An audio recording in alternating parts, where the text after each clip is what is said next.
can you pick one that you would recommend? I'm almost sold out of my old stock. That's a hard one. Can I pick one?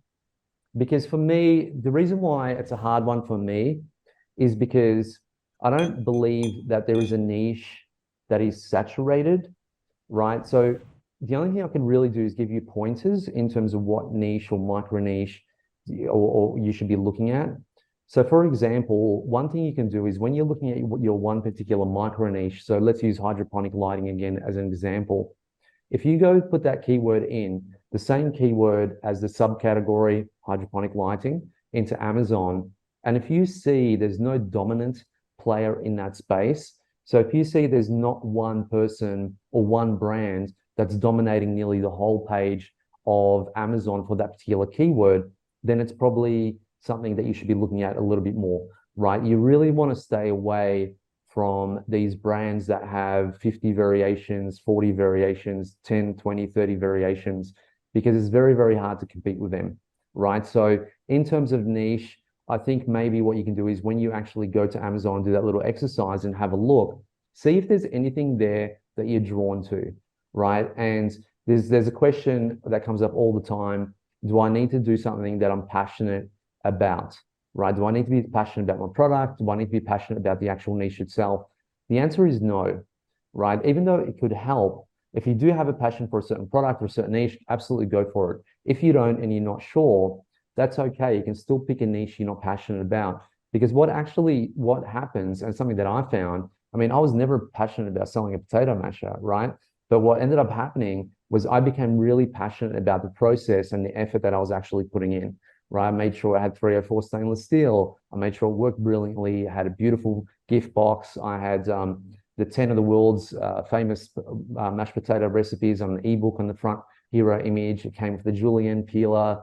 And that whole process was very exciting for me. And I became passionate about the actual process and the product that I was actually delivering through the work that I was actually doing. And that's what made me passionate about the actual product, right? So when you go in there to pick a niche, like I said, if you do have something that interests you, absolutely go for it. If you don't, that's okay. Just look at that little bit of criteria that I mentioned before and then go after something and then just make sure that you can do a better job than everyone else, right? Because that's what we're all about. We're about not adding more junk in the world, right? We don't want to do that. We want to elevate the products that are actually there to ensure that we can actually compete.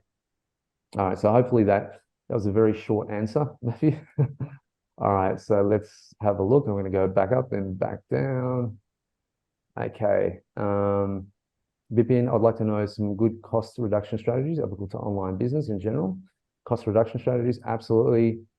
So in terms of cost reduction strategies, I think the biggest cost reduction strategy would have to be advertising.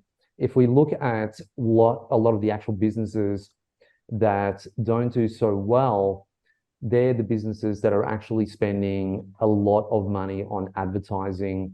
And you might see a high revenue return. If you look at buying an Amazon business, for example, you go to Flipper or you go to another website like that to buy an Amazon business, you might see an Amazon business that's doing $1 million a year, right? But they're only making like $150,000 profit.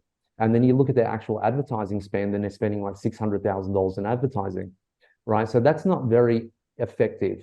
There's actually a big opportunity to buy those businesses. And this is something that I'll probably be doing in the future, maybe with you guys, to actually buy those businesses and then reduce the advertising costs because, you basically replenish that, replace that paid ads to organic traffic. Now you have a business doing $1 million a year, right? That's actually a strategy that I'll be looking at doing. So that's going to be pretty exciting. But yes, so for me, it's definitely advertising costs.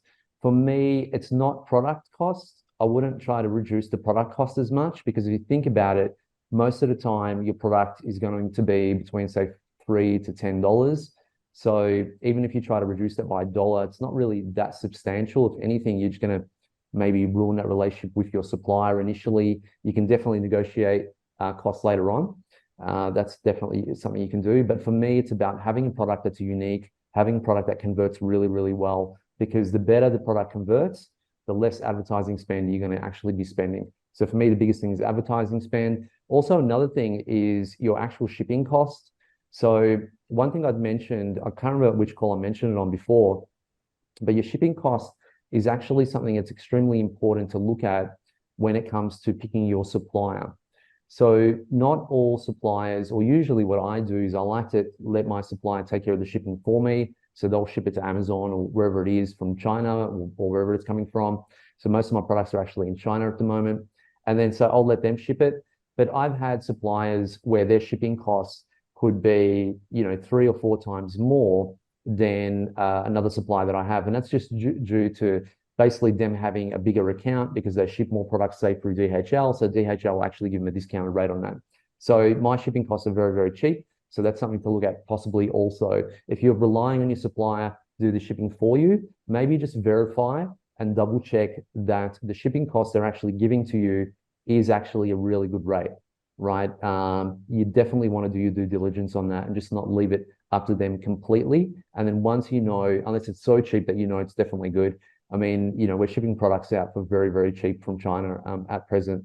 Vietnam could be a little bit expensive, but again, it depends. So yeah, definitely check on that. But for me, advertising costs the biggest thing. Make sure your product converts well, and then also looking at your shipping costs and cost per unit. Yeah, a little bit. You can do that. Hey there, this is Neil-Asher from the Aussie Online Entrepreneurs. I want to say a big thank you for watching this video. That video actually was from the regular Monday night Q&A session, excuse me, that I have with the members of the Aussie Online Entrepreneurs. Over 2,500 of us now, and growing, by the way. We're the fastest growing community of e-commerce entrepreneurs right here in Australia, with sales, by the way, of over $50 million. Now, if you'd like to find out more about what we do at the Aussie Online Entrepreneurs and get yourself off there and come and join us, all you need to do is go to www.aussieonlineentrepreneurs.com.au. AussieOnlineEntrepreneurs.com.au. The link for that, by the way, is underneath this video, and I will welcome you with open arms and look forward to seeing you in the next video. Till then, have a good one. Bye.